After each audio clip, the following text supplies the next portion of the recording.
இந்த வீடியோக்குள்ள போறதுக்கு முன்னாடி நம்ம சேனலை சப்ஸ்கிரைப் பண்ணாதவங்க சப்ஸ்கிரைப் பண்ணிடுங்க. பக்கத்துல இருக்க பெல் பட்டனையும் கிளிக் பண்ணிக்கோங்க. வாங்க வீடியோக்குள்ள போகலாம். 1979 இயக்குனர் மகேந்திரன் இயக்கத்துல வெளியாகி கிளாசிக் அப்படின்னு கொண்டாடப்படுற படம் தான் உதிரிப்பூக்கள். இந்த படத்துல குழந்தை நட்சத்திரமா அறிமுகமானவங்க பேபி மஞ்சு.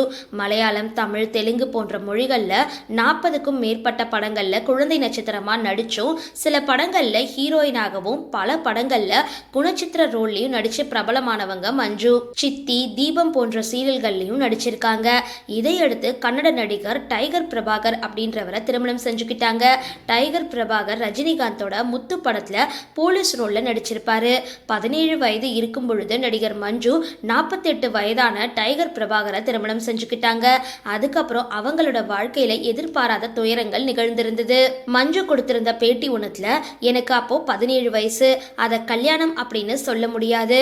அவர் கூட 1.5 வருடங்கள் இருந்த, குழந்தை பிறந்து 3 மாதத்துல அவருக்கு வேறொரு பெண்ணுடன் தொடர்பு இருந்தது அப்படின்னு தெரிஞ்சது. அதுக்கப்புறம் பிரச்சனை வெடிச்சிருந்தது. இனி நான் உங்க பேச்சை கேட்க மாட்டேன் அப்படின்னு சொல்லிட்டேன். நான் அவருக்கு 4வது மனைவி. அது எனக்கு தெரியவே தெரியாது. அவர் வீட்டுக்கு போன அப்புறம் தான் அவருக்கு திருமணம் நடந்திருந்தது. என்னை விட வயசுல மூத்த 3 மகன்கள் அவரோட தந்தையா இருந்தாரு அப்படின்னு தெரிய வந்தது. அப்போ என்கிட்ட ஒரு பையன் வந்து, நான் வினோத், டைகர் பிரபாகர் என்னோட அப்பா அப்படின்னு சொன்ன பொழுது எனக்கு ரொம்பவே ஷாக் ஆகி இருந்தது.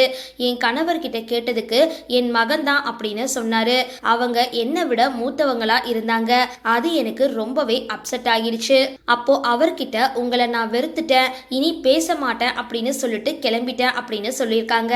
அதுக்கப்புறம் நடிகை மஞ்சு OAK சுந்தர் அப்படின்றவரை திருமணம் செஞ்சுக்கிட்டாங்க. சரி, இந்த வீடியோ பத்தின உங்களோட கருத்துக்களை கீழே கமெண்ட் பாக்ஸ்ல போஸ்ட் பண்ணுங்க. வீடியோ பிடிச்சிருந்தா லைக் பண்ணுங்க, ஷேர் பண்ணுங்க, மறக்காம டிபி காபி சேனலை சப்ஸ்கிரைப் பண்ணுங்க.